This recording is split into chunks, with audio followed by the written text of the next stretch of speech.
Hello dear students, today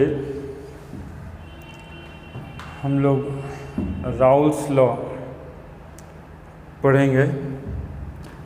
topic चल रहा था कॉलिगेटिव प्रॉपर्टीज ऑफ सॉल्यूशन, जिसमें आप लोगों को हम पढ़ाए थे वेपर प्रेशर, और ये सॉल्यूशन का लेक्चर नंबर 16 है ना। तो कल देखे थे आप लोग सॉल्यूशन कंटेनिंग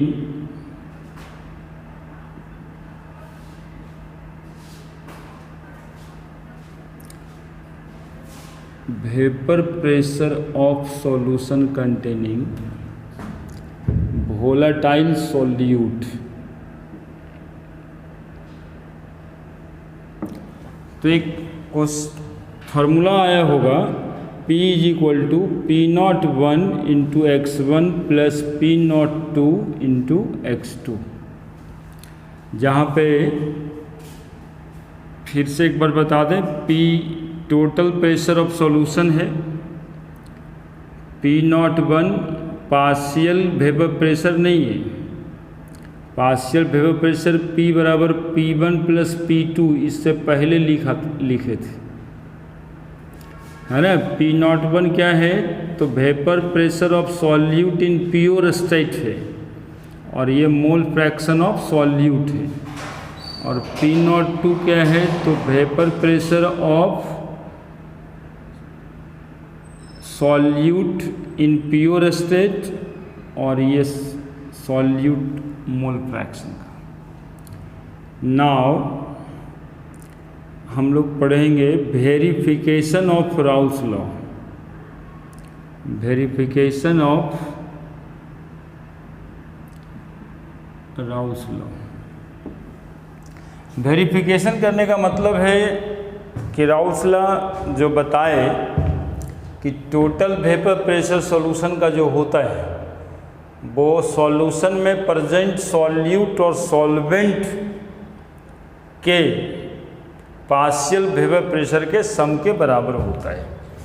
तो इसको वेरीफाई कैसे करेंगे, तो हम लोग इसको वेरीफाई कर पाएंगे ऐसे, यदि इसमें सिर्फ सॉल्वेंट ही प्रेजेंट हो तो टोटल वेपर प्रेशर सॉल्यूशन का केवल सॉल्वेंट के बराबर आएगा, और यदि केवल सॉल्यूट प्रेजेंट हो तो टोटल वेपर प्रेशर भी सॉल्यूट के बराबर ही आएगा।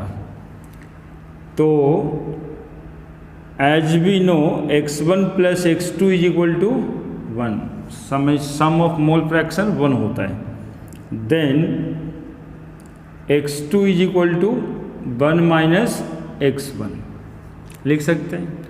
अब इसी को इसमें पुट कर दीजिए, तो P = P01 × x1 + P02 × 1 - x1। x2 के जगह पे 1 - x1 रख दिया। Now P = P01 × x1 + P02 - P02 × x1। Now P = P01 × x1 - P02 × x1 + P02। Then P = what? अब देखिएगा x1 कॉमन निकाल लेते हैं इसमें से, P01 - P02 + P02। ये एक फार्मूला भी हो गया आपका, है ना। यदि किसी एक का मोल फ्रैक्शन पता होगा तो उस समय में काम करने में मदद करेगा। अब लिखते हैं कि now let x1 = 0।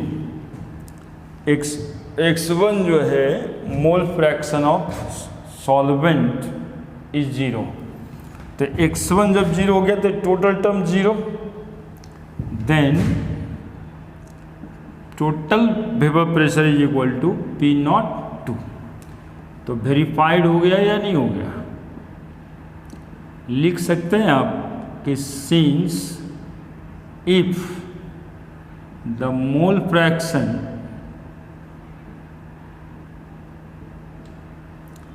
of solvent is 0, then total vapor pressure of solution is equal to the vapor pressure of solute in pure state। और यही होना चाहिए था या नहीं? P is equal to P02 के बराबर आ गया। नाउ अगेन इस बार जो है हम लोग फिर से कहेंगे कि x1 प्लस x2 बराबर 1, तो x1 बराबर 1 माइनस x2। देन फिर हम लोग वही काम करेंगे, P01 into x1 plus P02 into x2 होता है। x1 के जगह पे पुट कर दें इस बार, तो P01 into 1 minus x2 plus P02 into x2, तो P is equal to P01 minus P01 into x2 plus P02 into x2। तो P बराबर P02 into x2 minus P01 into x2 plus P01। तो P is equal to x2 common ले लीजिएगा, P02 minus P01 होगा plus P01 आएगा। तो ये भी एक फार्मूला हो गया। और ये दोनों फार्मूला आपको नीट 2012 में आ चुका है ना। सिर्फ वहाँ पे सॉल्यूट सॉल्वेंट का मोल फ्रैक्शन का सिंबल A और B करके था, है ना। जैसे कि हमने सॉल्वेंट को 1 माना है, सॉल्यूट को 2 माना है, वहाँ पे सॉल्वेंट को A माना, सॉल्यूट को B माना, और उसी तरह से था। अब देखिए यहाँ पर वेरिफिकेशन के लिए लिख दें कि इफ़ x2 बराबर 0, तो यदि x2 बराबर 0 हो जाएगा तो ये टर्म पूरा 0 हो गया। तो ये टर्म यदि पूरा 0 हो गया, then total vapour pressure P बराबर P01। क्लियर है? यानी कि total vapour pressure of solution is equal to the vapor pressure of solvent in pure state। Clear है बच्चा? क्या किए सो देख लिए एक बार। राउस लॉ को वेरीफाई किए कि P01 into x1 plus P02 into x2। अब राउस लॉ के वेरिफिकेशन में देखो हम ये बता रहे हैं सिंपल कि 1 लीटर पानी में 1-2 मोल या 2 मोल चीनी लेके वेपर प्रेशर मेजर कर रहे थे। तो राहुल साहब कहे थे कि टोटल वेपर प्रेशर सॉल्यूशन का होगा जितना सॉल्यूट और सॉल्वेंट का मोल फ्रैक्शन रखिएगा ना, उसी के डायरेक्टली प्रोपोर्शनल होगा। तो यदि सॉल्यूशन से हम सॉल्यूट निकाल ही दे पूरा, तो टोटल वेपर प्रेशर सॉल्वेंट के ही बराबर आना चाहिए, या यदि सॉल्वेंट पूरा निकाल दें तो सॉल्यूट के बराबर आना चाहिए। तो टोटल वेपर प्रेशर यदि किसी एक कंपोनेंट के बराबर आ जाता है, यदि दूसरे को हम इग्नोर करते हैं, दूसरे को नहीं रखते, तो हम कहेंगे Raoult's law holds good, that is verified. Clear है? क्लियर है? स्क्रीनशॉट ले लेना है तो ले लीजिए। अब देखिएगा इसी पे ग्राफ होगा, याद रखिएगा कि यदि x1 0 है तो P P02 के बराबर हो गया, और यदि x2 0 है तो P P01 के बराबर हो गया। याद रखिएगा, इस पे ग्राफ होता है।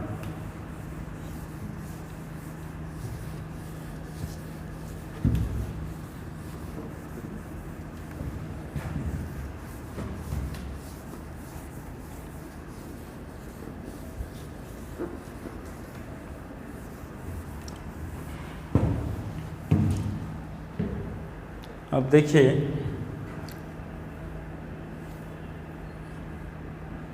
ग्राफ वेपर प्रेशर और मोल फ्रैक्शन के बीच का ग्राफ खींचा, तो ध्यान से देखते रहिएगा।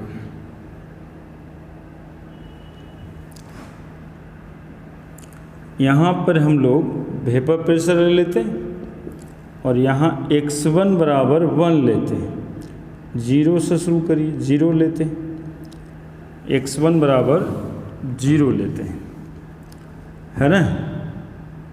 तो x2 बराबर कितना हो जाएगा 1, क्योंकि sum of mole fraction is always equal to 1। So उल्टा लग रहा है, x1 बराबर 1 लेते हैं, x2 बराबर 0 लेते हैं, उल्टा उधर लेकर के ग्राफ और बना देंगे।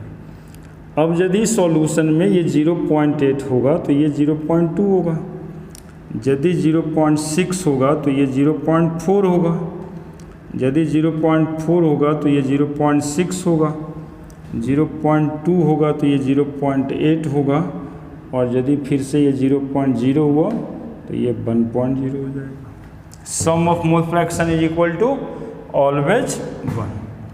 अब याद रखिए पिछले बोर्ड पे कि x1 बराबर यदि 1 था और x2 बराबर 0 था तो ये वेपर प्रेशर किसके बराबर हो गया था, तो जो कंपोनेंट रहेगा ना उसी के बराबर होगा, दैट इज P01 सॉल्वेंट, है ना। x1 को हम लोग सॉल्वेंट माने हुए हैं और x2 को सॉल्यूट माने हुए हैं, मोल fraction of solute, mole fraction of solvent.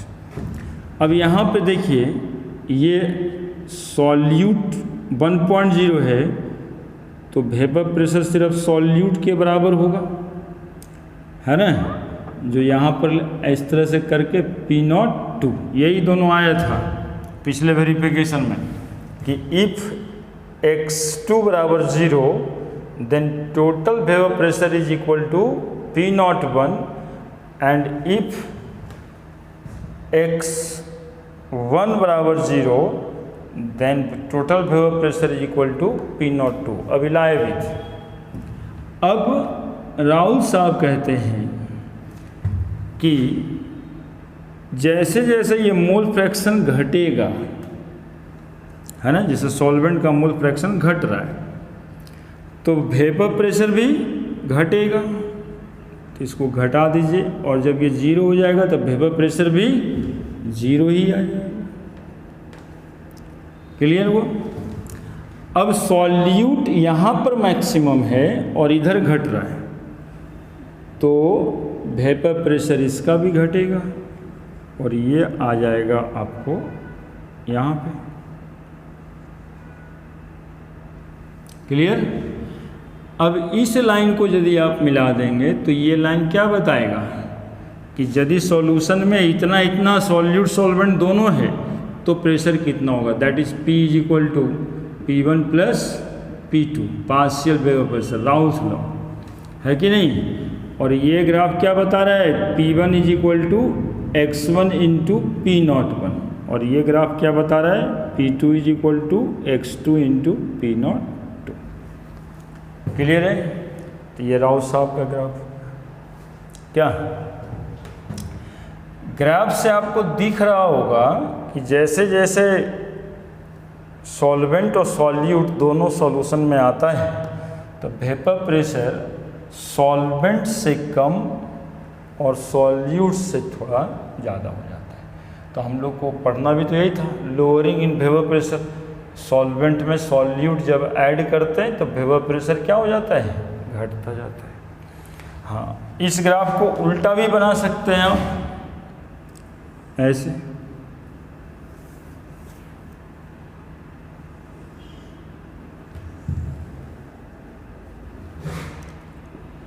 है ना। x1 को 1 मान लीजिए, x1 को 0 मान लीजिए, x2 को 1 मान लीजिए। तो 0 मान लिए तो ये 0.2 होगा तो ये 0.8 होगा, 0.4 होगा तो 0.6 होगा, 0.6 होगा तो 0.4 होगा, 0.8 तो 0.2, 1.0 तो 0.0, क्या है। अब देखिए यहाँ पे सॉल्यूट है, तो सॉल्यूट तो कम होता है तब वेपर प्रेशर भी कम होगा। दैट इज सॉल्यूट का vapour pressure that is equal to P naught 2 के बराबर। और यहाँ पे सॉल्वेंट 1 है तो सॉल्वेंट का वेपर प्रेशर ज़्यादा होगा, that is equal to P naught 1। Clear है। अब देखिए जैसे जैसे ये सॉल्वेंट का अमाउंट इधर से घटता जा रहा है तो वेपर प्रेशर भी घटेगा अकॉर्डिंग टू राउल्स लॉ। कहे थे कि vapour pressure is directly proportional to mole fraction. इधर देखिए ये 0 है और वो 1 है, इधर देखिए x1 0 है और x2 1 है, तो 1 से 0 हो रहा है ये, तो 1 से जब 0 होगा तो ये भी घटेगा। अब ये दोनों को यदि जोड़ देंगे तो ये total vapour pressure of solution हो जाएगा, दैट इज P बराबर P1 प्लस P2, और ये हो गया आपका P बराबर P1 बराबर P नॉट 1 इंटू x1, और ये P2 is equal to P naught 2 into x2। Clear है। तो दोनों तरह का ग्राफ बन सकता है, आपको सिर्फ देखना है सॉल्वेंट कौन सा, सॉल्यूट कौन सा। तो this graph represent vapour pressure of solution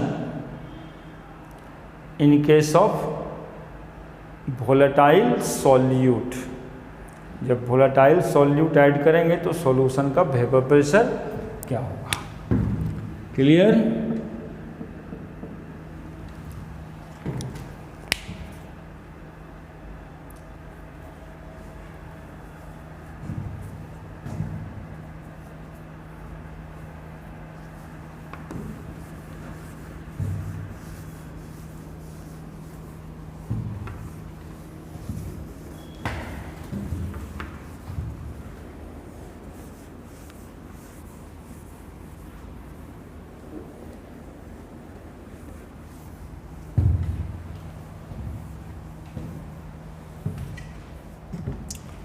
next अब एक और बातें करेंगे।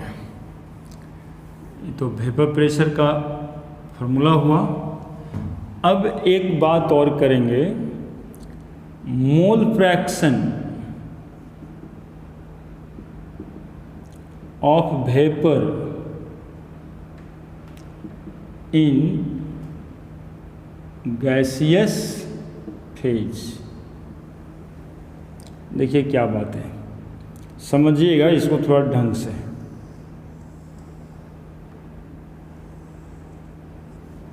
है ना। तो ऐसा पिस्टन लगाते थे, अब ये सॉल्वेंट होता था और ये सॉल्यूट बना है।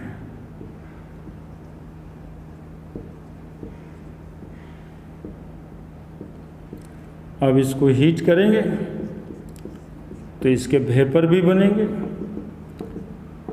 तो वेपर में सॉल्वेंट के भी वेपर हैं, vapour of solvent as well as solute, है या नहीं।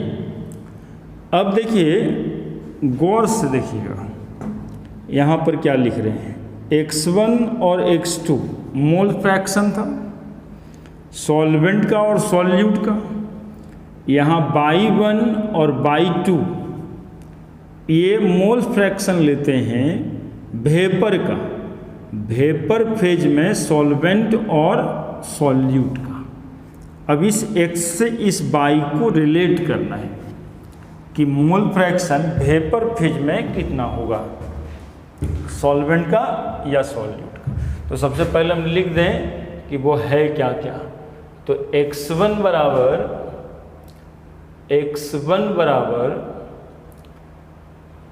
मोल fraction of solvent in solution और लिक्विड फेज x2 बराबर mole fraction of solute in solution और लिक्विड फेज, y1 बराबर mole fraction of solvent in gaseous और vapour phase, और y2 बराबर mole fraction of solvent solute in gaseous और vapour phase. Clear है? Vapour of solvent and solute in gaseous phase, और इन vapour phase ही लिखिए।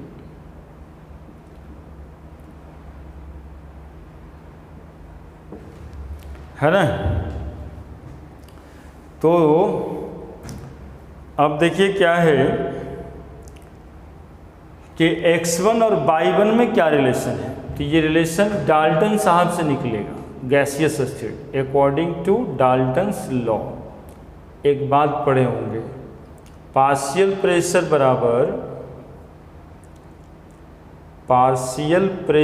बराबर mole fraction into total pressure. पढ़ें तो पार्शियल प्रेशर को यहाँ P से नोट करते, तो P1 बराबर मोल फ्रैक्शन, तो गैसियस फेज में मोल फ्रैक्शन किसके बराबर है? y1 के बराबर है, इंटू टोटल प्रेशर यानी सॉल्यूशन का वेपर प्रेशर टोटल।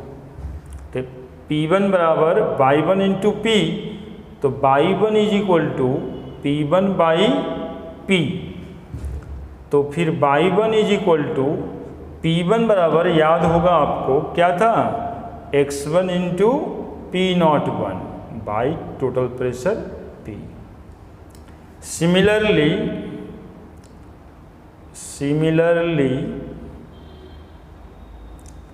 P2 बराबर y 2 into total pressure P, तो y 2 is equal to P2 by P, then y 2 is equal to also P02 into x2 by total pressure P। Clear हुआ? ये x1 और x2 और y2 का relation हुआ। ये साफ ध्यान रखिएगा, this x is the mole fraction of solvent in solution, यानी x1 x2 सॉल्यूशन का मोल फ्रैक्शन है, सॉल्यूशन में सॉल्यूट सॉल्वेंट का मोल फ्रैक्शन है, और y1 y2 क्या है? y1 y2 क्या है? तो मोल फ्रैक्शन किसका है? तो y1 y2 मोल फ्रैक्शन है सॉल्यूट और सॉल्वेंट का, किस फेज में?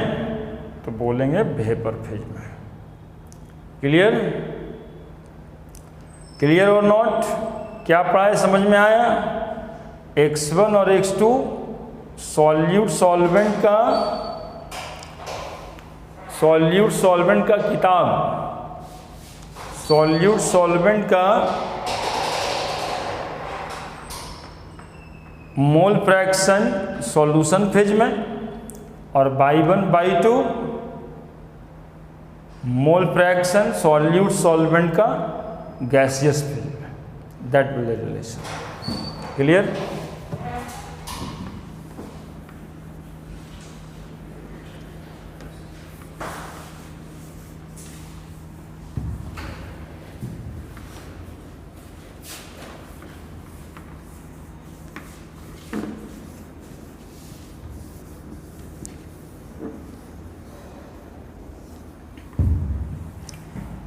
अब देखिए, इस पूरे थ्योरी को समझने के लिए एक न्यूमेरिकल बनाते हैं एनसीईआरटी से।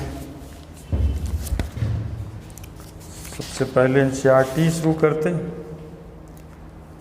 उसके बाद और भी बुक बनाएंगे। तो क्वेश्चंस लिखना होगा पहले। देखिए क्या है, vapour pressure of chloroform CaCl3 and dichloromethane CH2Cl2 at 298 Kelvin or 200 mmHg and 415 mmHg respectively.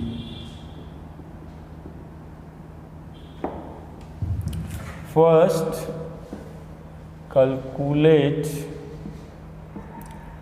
the vapor pressure of the solution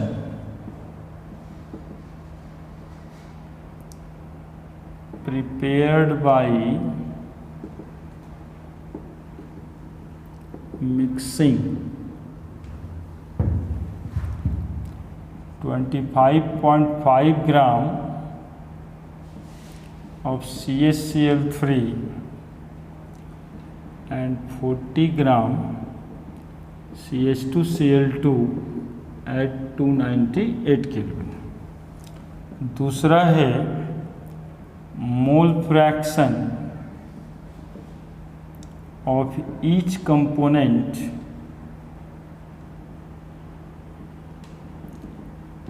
in vapour phase. यही वेपर फेज के लिए बाई 1 बाई 2 अभी पढ़ाए थे relation in vapour phase. Clear है? तो यही सवाल है। Vapour pressure of chloroform and dichloromethane at 298 kelvin are 200 mmHg and 415 mmHg। सबसे पहले तो वेपर प्रेशर क्लोरोफॉर्म का दिया हुआ है प्योर स्टेट में 200 mmHg and P naughts dichloromethane that is 415 mmHg, ये दिया हुआ है। अब क्या है, calculate the vapour pressure of solution prepared by mixing. हाँ, यहाँ से देखिए सवाल स्टार्ट हुआ। क्वेश्चन कह रहा है कि 25.5 ग्राम क्लोरोफॉर्म में हम मिक्स करेंगे 40 ग्राम CH2Cl2 एट 298 केल्विन। तो ये दोनों को जब मिलाएंगे तो टोटल वेपर प्रेशर P क्या होगा? Calculate the vapour pressure of solution. Solution तो तभी बनेगा ना जब दो चीज़ को मिलाइएगा आप। तो वेपर प्रेशर सॉल्यूशन का क्या होगा? क्वेश्चन क्लियर हुआ बच्चा? क्लोरोफॉर्म का वेपर प्रेशर दिया हुआ है, डाइक्लोरोमीथेन का वेपर प्रेशर दिया हुआ है, इतना ग्राम ये, इतना ग्राम ये। हड़बड़ा के सॉल्वेंट सॉल्यूट मत करने लगिएगा। सॉल्वेंट सॉल्यूट हम पहले ही दिन से बताएं, ग्राम से, किलो से, टन से, मन से नहीं होता, ये नंबर ऑफ मोल से होता है। ठीक है, और ज़रूरत भी नहीं है। आप देखिए कैसे बना देते हैं। CaCl3 12 जोड़ 1 जोड़ 3 गुना 35.5, ये जोड़िए आपको 119.5 आ रहा होगा ग्राम।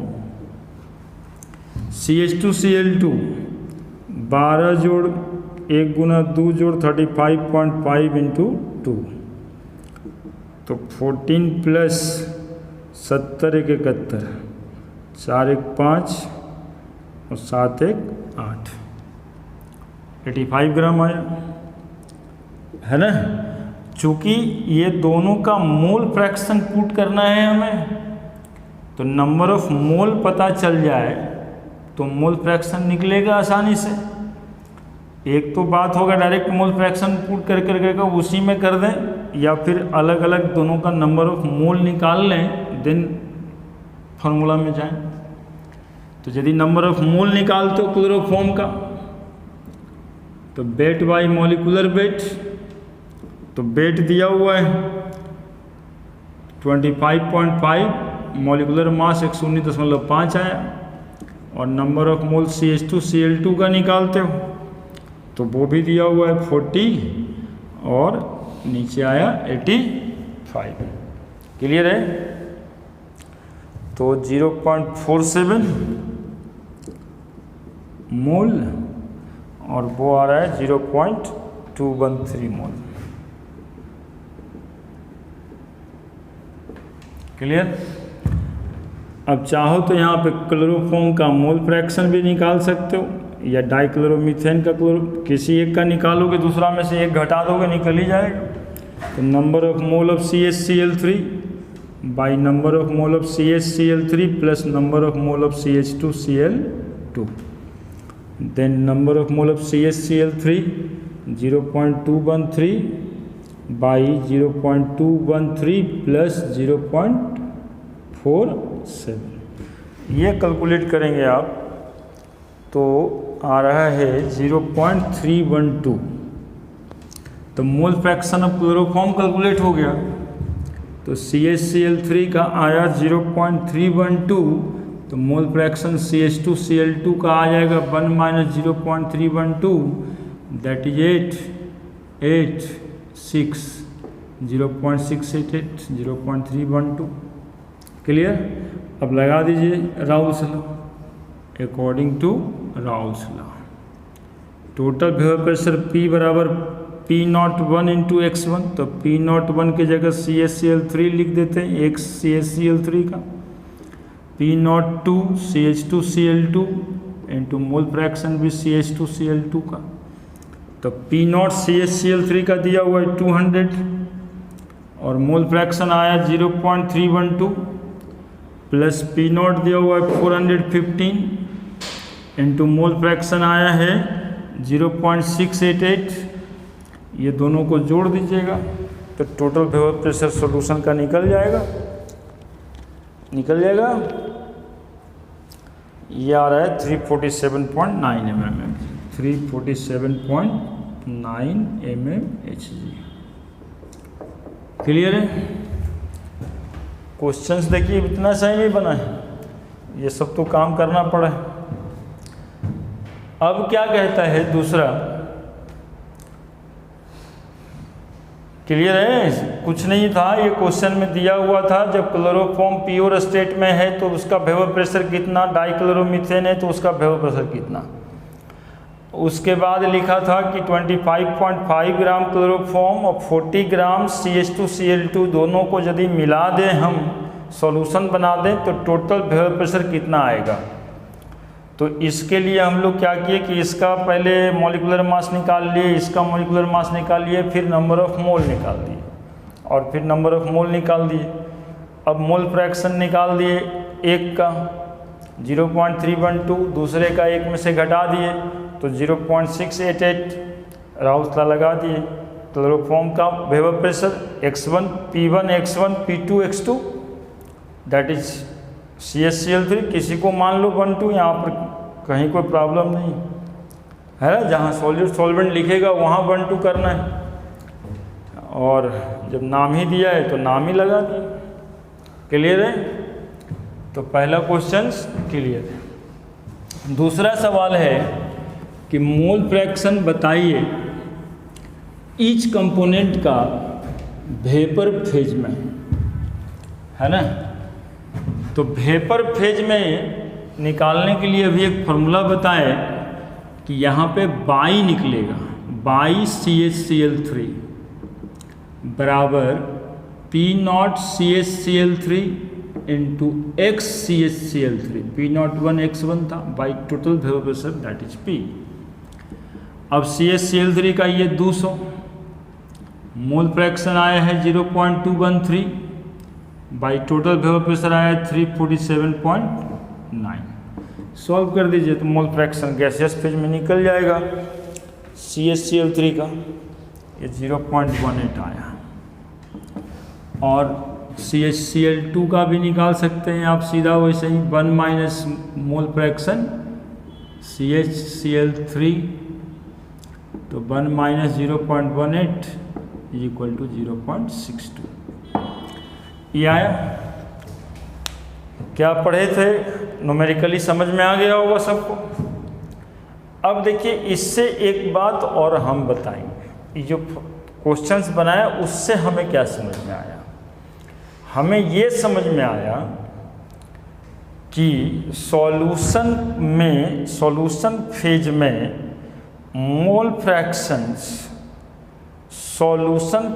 मोल फ्रैक्शन आइदर कंपोनेंट का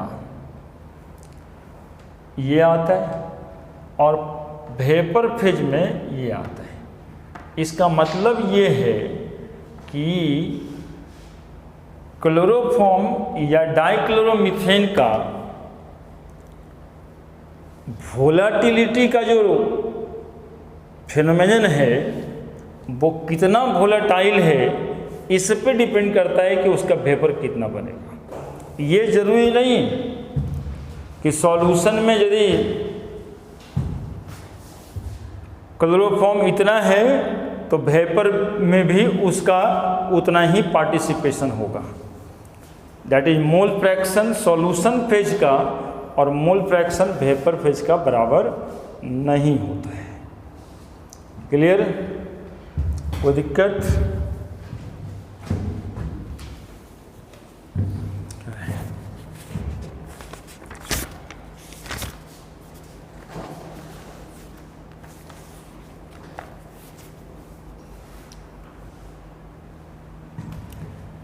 1 एक्सरसाइज का क्वेश्चन था, एक इंटेक्स क्वेश्चन को भी बताते हैं।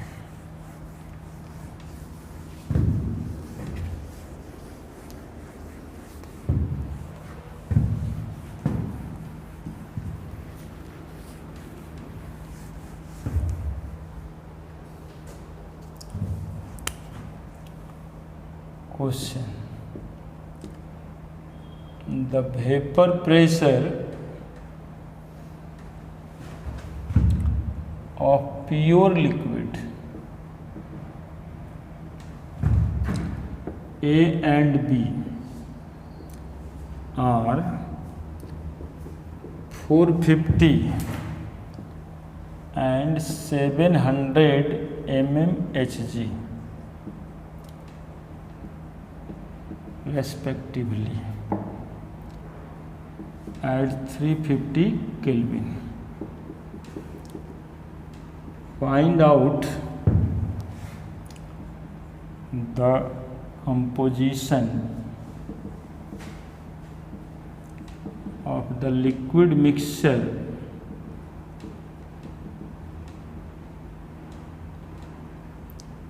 if total vapor pressure is 600 mmHg. Also find the composition of the vapor phase. पूरा क्वेश्चन है ये भी। देखिए क्या है, the vapour pressure of pure liquid A and B, दो लिक्विड बता रहा है ये ए एंड बी। तो सबसे पहले इंफॉर्मेशन क्या है सवाल का, तो total vapour pressure P not a हो गया 450 mmHg। ए और बी का वेपर प्रेशर है तो वो प्योर स्टेट में है, ये 700 mmHg at 350 kelvin. Find out the composition of the liquid mixture. हाँ, एक आध को बच्चा कहेगा सर टेम्परेचर का क्या करेंगे, तो टेम्परेचर कांस्टेंट होता है तभी तो वेपर प्रेशर किसी का होता है, तो लिखना ही पड़ेगा ना कि इस टेम्परेचर पे ए और बी का वेपर प्रेशर लिखना है। Find out the composition of liquid mixture if total vapour pressure is, देखिए सॉल्यूशन का वेपर प्रेशर लिख दिया 600 mmHg। तो कंपोजिशन ऑफ लिक्विड मिक्सचर पूछ रहा है, यानी कि क्या पूछ रहा है, x1 कितना है, xa कितना है और xb कितना है। Also find the composition in vapour phase, यानी वेपर फेज में A कितना है और वेपर फेज में B कितना है। तो ये सवाल आपका है। सबसे पहले तो यही फाइंड आउट करना चाहिए ना आप लोगों को कि सवाल में दिया क्या है और निकालना क्या है। अब देखिए हम लोग राहुल साहब से फॉर्मूला पढ़े P0A XA plus P0B into XB। अब XA और XB तो दोनों ही नहीं पता है, तो इस फॉर्मूले पे आप सोचेंगे कि बना दें तो दिक्कत हो जाएगा। तो इस फॉर्मूले को ऐसा करते हैं कि जिसमें एक ही वेरिएबल हो जिसको निकाला जा सके। तो हम लोग जाने हैं कि XA प्लस XB बराबर क्या, that is 1, sum of mole fraction 1 होता है। अब आप XB बराबर लिख सकते हैं 1 माइनस XA। अब इसी XB को यहाँ पे पुट कर दीजिए, तो P बराबर P0A into XA plus P0B into 1 minus XA। तो P बराबर P0A into XA plus P0B minus P0B into XA। तो P बराबर P0A into XA minus P0B into XA plus P0B। अब क्या करिएगा कि टोटल प्रेशर P बराबर XA को कॉमन ले लीजिए, P0A minus P0B plus P0B। अब इस पे वैल्यू रख दीजिए। टोटल वेपर प्रेशर दिया है 600, XA आपको पता नहीं है, P0A है 450 माइनस P0B है 700 प्लस P0B है अगेन 700। तो 600 is equal to XA into minus 50 और 700 में 6 में 4 जाएगा 2, 250 माइनस 250 प्लस 700। तो 600 minus 700 is equal to minus 250 XA। तो minus 100 is equal to minus 250 XA, minus minus cancel, तो XA is equal to 100 by 250। तो 2 पचे 10, 5 पचे 25, 2/5 दैट इज 0.4। तो XA 0.4 हो गया, तो XB कितना हो गया 1 minus XA that is 1 minus 0.4 that is equal to 1 minus 0.4 that is equal to 0.6। तो XA XB निकल गया, कंपोजिशन निकल गया आपका लिक्विड फेज में। अब ये सवाल कह रहा था कि also find the composition in the vapour phase. तो वेपर फेज में निकालने के लिए क्या करना पड़ेगा, तो बाई ए निकालना पड़ेगा, that is XA into P0A by total pressure P, again y A is equal to XA आपको आया है 0.4 into P0A 450 by total pressure P भी दिया हुआ है 600। बस हो गया काम। पॉइंट हटा के 1 0 डाली, 0 0 कट जाएगा, है ना। और भी तो कट ही जाएगा, 2 दूनी 4 होता है, ये 300 दूनी 600 होता है, 45 दूनी 90 बाई 300, 9/30, तो 0.30 90, तो बाई B कितना आ जाएगा 0.7, है ना, चूँकि y A plus y B is equal to 1। Clear है। तो ये 2 टाइप का क्वेश्चंस किए, और भी क्वेश्चंस आप लोग भी बनाएंगे, असाइनमेंट भी देंगे। समझ में आ गया होगा, क्लियर है। स्क्रीनशॉट आप लोग ले लीजिए, सवाल को नहीं समझिए तो कमेंट करिएगा और थोड़ा सा ध्यान दीजिए। चैप्टर्स में आ चुके हैं आप अंदर में। अब तो ध्यान यदि नहीं दीजिएगा शुरू से तो कैसे चलेगा। कुछ लोग जो है वीडियो देख करके छोड़ देते हैं कि अच्छा बाद में देखेंगे, तो बाद में जब देखिएगा तो बाद की बात बाद में ही हो जाएगी ना। तो बाद में मत देखिए, साथ साथ चलिए और बनाइए। नहीं समझ में आए कमेंट करिए, उसमें हम जवाब देंगे। क्लियर है? बस आज इतना ही।